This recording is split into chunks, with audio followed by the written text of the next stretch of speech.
एक गांव में एक औरत रहा करती थी। वो पाबंदी से पाँचों वक्त की नमाज पढ़ती थी और मोहल्ले वालों को दीन की बातें बताया करती थी।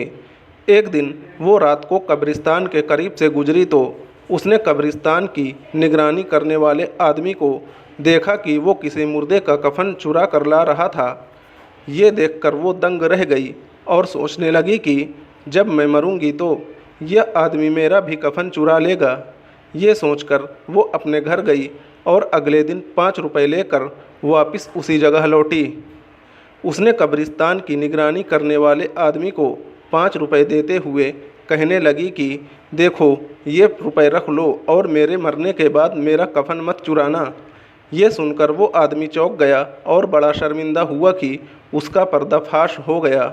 औरत ने कहा, तुम इत्मीनान रखो, मैं इस बारे में किसी से नहीं कहूँगी, क्योंकि किसी का ऐब छुपाना भी एक इबादत है। ये सुनकर उस आदमी को बड़ा अफसोस हुआ। उसने तौबा की और इकरार किया कि वो अब किसी का कफन नहीं चुराएगा। कुछ दिनों तक वो अपने वादे का पाबंद रहा, लेकिन फिर उसने कफन चुराने वाला पुराना धंधा शुरू कर दिया। इसके कुछ दिनों बाद उस औरत का भी इंतकाल हो गया। लोग जब उसे दफन करके कब्रिस्तान से चले गए, तब रात को वही कब्रिस्तान की निगरानी करने वाला आदमी उस औरत की कब्र की ओर आया और आकर सोचने लगा कि इस औरत का कफन निकालूं या न निकालूं। सोचते सोचते काफ़ी देर हो गई।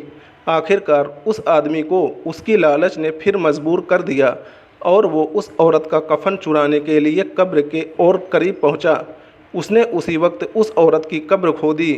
कब्र खोदने के बाद जैसे ही उस औरत की लाश नज़र आई तो वो डर के मारे कांप गया। उसने देखा कि उस औरत के सीने पर एक काला खतरनाक सांप बैठा हुआ है। उसकी घबराहट देखकर आवाज़ आई, ए इंसान, तूने वादे के बावजूद फिर ऐसी हरकत की। एक सांप देखकर तू डर गया। क्या तुझे मालूम है कि ये सांप मेरे सीने पर क्यों बैठा है? सुन, एक बार मैंने अपने दांत साफ करने के लिए बिना पूछे अपने पड़ोसी के घर पर लगे एक पेड़ से एक छोटी लकड़ी तोड़ ली थी। जिंदगी में कभी ये ख्याल भी न आया कि ये भी कोई गुनाह है, लेकिन आज उस चोरी की मुझे ये सज़ा मिल रही है। ज़रा तुम सोचो, तुमने अपनी ज़िंदगी में न जाने कितने चोरियां की हैं, तुम्हारा क्या हाल होगा। इतना सुनते ही उसने उस औरत की कब्र बंद कर दी और सच्चे दिल से अपने गुनाहों से तौबा कर ली। आज हम भी कुछ चीज़ों को मामूली गुनाह समझकर उसे कर लेते हैं और उसका एहसास नहीं करते कि हमने कुछ गलत किया है।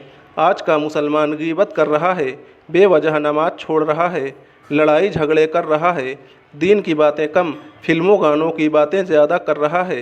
आज की पीढ़ी ये सोचती है कि गुनाह कर लेते हैं, हिसाब होगा तब देखा जाएगा, और उसे मजाक में ले लेते हैं। आज हमें बड़े से बड़ा गुनाह करने पर रत्ती भर भी अफसोस नहीं होता, तो फिर कब्र में हमारा क्या होगा? ये सोचने वाली बात है। बहरहाल अल्लाह से हर वक्त अपने किए गुनाहों की माफ़ी मांगें और कोई भी गुनाह चाहे छोटा हो या बड़ा, वो करने से बचो। इस हिदायत को अपने दोस्तों और जानने वालों को शेयर करें ताकि दूसरों को भी आपकी जात व माल से फ़ायदा हो और ये आपके लिए सदका जारिया भी हो जाए। क्या पता अल्लाह ताला को हमारी ये अदा पसंद आ जाए और जन्नत में जाने वालों में शुमार कर दें। अल्लाह ताला हमें इल्म सीखने और उसे दूसरों तक पहुँचाने की तौफीक अता फ़रमाए। आमीन।